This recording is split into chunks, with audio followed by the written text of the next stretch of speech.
Welcome to the deep dive. We're here to unpack some really interesting sources you've shared. That's right. And today, it's all about energy.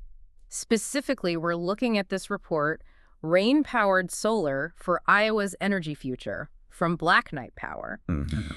And our goal really is to quickly get a handle on Iowa's renewable scene, its solar potential, which is, well, surprising the climate challenges, and this idea of harnessing rain. How does that fit in? Exactly. It's a fascinating mix. So most people probably know Iowa's a giant in wind energy, right? Third Right. nationally. Absolutely. Big player. And solar's growing too, installations in all 99 counties. But this report, it points out something pretty interesting. Uh, Iowa had about 349 megawatts of solar capacity. This was early 2022, but its potential ranks 16th nationally. okay.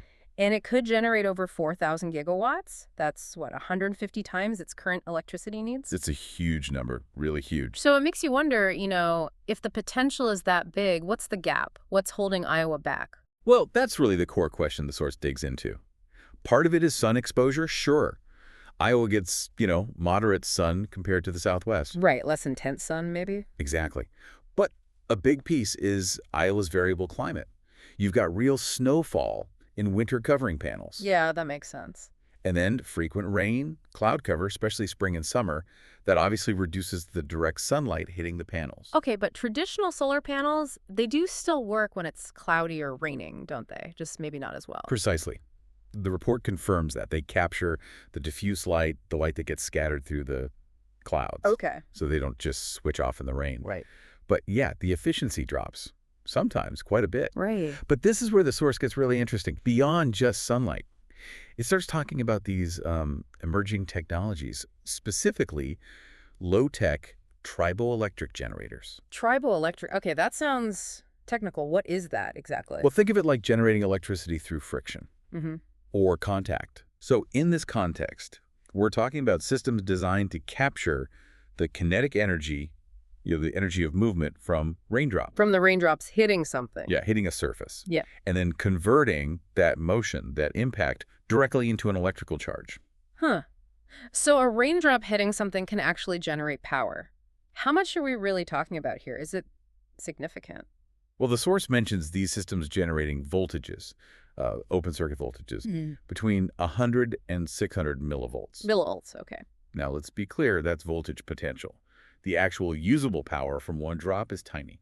Right, okay. So it's not like one raindrop powers your house. Definitely not.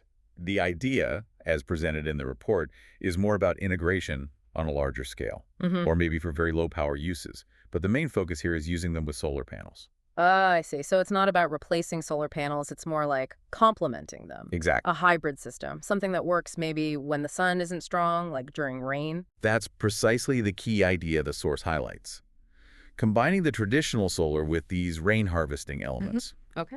It's seen as a way to make systems that are just better suited for Iowa's specific climate. The aim is more continuous energy production. You get sun when it's sunny, and you capture some energy from rain when it's cloudy and wet. That actually makes a lot of sense for a place with, all four seasons and variable weather. Well, What about the money side? Is solar, even traditional solar, viable in Iowa financially? yeah, the report does touch on the economics. Yeah. And viability gets a big boost from incentives. Like tax credits. Yep, federal tax credits are a major factor. Plus, Iowa has a net metering policy. That's where you get credit for sending extra power back to the grid. Exactly. And there are also state tax exemptions on the solar equipment itself. So all that helps bring the cost down. Right. It brings down that upfront cost, and the source estimates a typical residential ROI, the payback period, from energy savings at around 8 to 10 years. 8 to 10 years. Okay, that's pretty reasonable. Yeah, it puts it within reach for many homeowners. And the report mentioned a big project too, right? The Hawkeye Solar Project, as an example of large-scale working there. That's right, near Grand Mound. Mm. It really shows that utility-scale solar is feasible in Iowa's climate conditions. So it's not just theory. No, it's generating clean energy. It's bringing in significant tax revenue for the county. I think the projection was over $18 million, and creating jobs. Solid example. Okay, so wrapping this up, what does this deep dive really mean for you if you're listening in Iowa and maybe thinking about solar? Well, the recommendations drawn from the source are pretty practical. First, really look at your specific property's microclimate. Right, not just the state average. Exactly. Plan for snow, Think about panel angle, maybe, or how you'd clear them. Explore these potential hybrid systems we talked about, systems that could capture energy in different kinds of weather. And definitely look into the incentives. Absolutely. Take full advantage of those federal and state incentives to help with the cost. So it seems clear traditional solar is key for Iowa, but this idea of adding rain harvesting tech, well, it could be a really interesting way to boost resilience and consistency, especially in climates like Iowa's. It really could. And this brings up, I think, a fascinating final thought for you to consider. Okay. If we start thinking about capturing energy from all the natural elements, not just the obvious ones like sun and wind, but even something as everyday as falling rain, how does that change our whole perspective on achieving a truly resilient energy future? What else may be possible?